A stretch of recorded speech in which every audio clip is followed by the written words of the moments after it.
H1B visa अभी valid है लेकिन नौकरी जा चुकी है। ऐसे में सवाल ये है कि क्या वापस अमेरिका लौटा जा सकता है। अब देखिए, बहुत सारे इंडियन प्रोफेशनल्स इसी सिचुएशन में हैं। वो सोच रहे हैं कि जॉब तो चली गई, हम इंडिया तो आ गए हैं, लेकिन अब क्या H1B को फिर से इस्तेमाल किया जा सकता है। तो आज की ये जो वीडियो है ना, खास तौर पर हम उन इंडियन प्रोफेशनल्स के लिए लेकर आए हैं जिनका H1B तो वैलिड है लेकिन उनकी नौकरी चली गई है। हम आपको इस वीडियो में ना डिटेल में सब कुछ बताएंगे कि क्या करना सही है, क्या आप नहीं कर सकते हैं, और ये भी बताएंगे कि H1B वीज़ा को आप दोबारा यूज़ कर सकते हैं या फिर नहीं, और अमेरिका आने के चांसेस क्या हैं। तो चलिए शुरू करते हैं। Hi everybody, I am Neha Upadhyay and you are watching NBT tech it. अब देखिए, सबसे पहले ना सिचुएशन समझते हैं। मान लीजिए मार्च में आपकी नौकरी चली गई, अप्रैल में आप इंडिया आ गए, लेकिन आपका जो H1B वीज़ा है ना वो दिसंबर तक वैलिड है और ये सिर्फ आपका पहला 3 साल का टर्म था। अब दिमाग में आपके सवाल आ रहा है कि क्या मैं वापस अमेरिका जा सकता हूँ, क्या कोई नई कंपनी मेरा वीज़ा ट्रांसफ़र कर सकती है। अब देखिए, ये सवाल सिर्फ आपका तो है नहीं, आज सैकड़ों H1B प्रोफेशनल्स इसी दुविधा में हैं जिनकी नौकरी तो चली गई है लेकिन H1B वीज़ा अब भी वैलिड है। अब ज़रा हम नियम के बारे में बात कर लेते हैं कि जो पॉलिसी है, जो रूल्स है, वो क्या कहते हैं। तो देखिए, नियम के अनुसार अगर आपका H1B वीज़ा एक्सपायर नहीं हुआ है और आपने अभी तक का जो 6 साल का कोटा है वो पूरा यूज़ नहीं किया है, तो आप आराम से अमेरिका वापस आ सकते हैं, लेकिन शर्त ये है कि आपके पास नया जॉब ऑफर होना चाहिए। और हाँ, ध्यान ये रखना है कि आपको दोबारा से लॉटरी का हिस्सा नहीं बनना है, क्योंकि आप पहले ही लॉटरी में सिलेक्ट हो चुके हैं।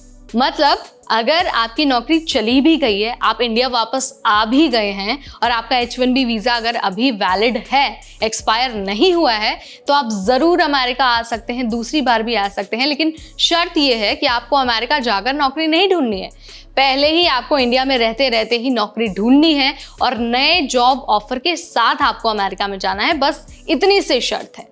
मतलब नई कंपनी सिर्फ आपका जो H1B ट्रांसफर पिटीशन है ना वो फाइल करने वाली है, USCIS से अप्रूवल आएगा और फिर आप लीगली अमेरिका वापस जा सकते हैं, काम कर सकते हैं।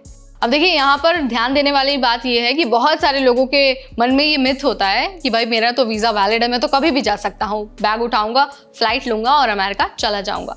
लेकिन ऐसा आपको नहीं करना है, ये नियमों के खिलाफ है, बिल्कुल गलत है। और आजकल तो CBP की जो जांच है वो बहुत ज़्यादा स्ट्रिक्ट हो गई है। अगर उनके पास आपका जॉब ऑफर या फिर एम्प्लॉयर डिटेल्स नहीं मिलती हैं तो वो आपको एयरपोर्ट से ही डिपोर्ट कर देंगे, भले ही आपका जो वीज़ा है वो वैलिड क्यों ना हो। कई बार तो ऐसा भी होता है कि एयरलाइंस ही बोर्डिंग रोक देती हैं क्योंकि उन्हें CBP से डायरेक्ट अलर्ट आ जाता है। इसीलिए बिना जॉब ऑफर, बिना I-797 अमेरिका में एंट्री की कोशिश आपको बिल्कुल नहीं करनी है। अदरवाइज जो आपकी इमिग्रेशन हिस्ट्री है उसमें नेगेटिव रिमार्क लग सकता है और आगे आने वाले प्रोसेस को ये जो रेड फ्लैग है, ये जो रिमार्क है, वो मुश्किल बना देगा। तो अब सवाल ये है कि सही तरीका क्या है। तो देखिए, सबसे पहला स्टेप तो यही है, जाहिर सी बात है, आपको एक नई नौकरी ढूंढनी है। लिंक्डइन पर या फिर जो दूसरे प्लेटफॉर्म्स हैं आप वहाँ पर ट्राई कर सकते हैं। उस कंपनी से जो आपको जॉब ऑफर दे रही है, आपको उससे कहना है कि मेरा H1B ट्रांसफ़र पिटीशन फाइल करो। उसके बाद जब आपके एप्लीकेशन फाइल हो जाता है, पिटीशन फाइल हो जाती है, तो USCIS से I-797 अप्रूवल नोटिस मिल जाएगा।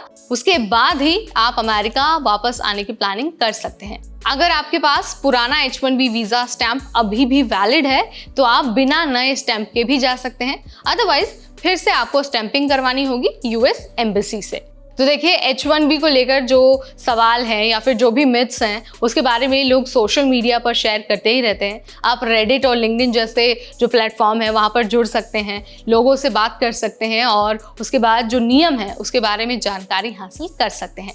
लेकिन अगर आपको तब भी कन्फ्यूजन होती है तो आप हमें कॉमेंट के ज़रिए बता सकते हैं, या फिर आप इमिग्रेशन अटॉर्नी से भी सलाह ले सकते हैं, वकील से सलाह ले सकते हैं कि लीगल तरीका क्या है और आपको कौन से स्टेप्स को फॉलो करना होगा। तो इस वीडियो में फिलहाल इतना ही। इमिग्रेशन, वीज़ा, वर्क अब्रॉड और स्टडी अब्रॉड से रिलेटेड हर अपडेट हम आपको देंगे। Till then, this is me Neha Upadhyay, signing of.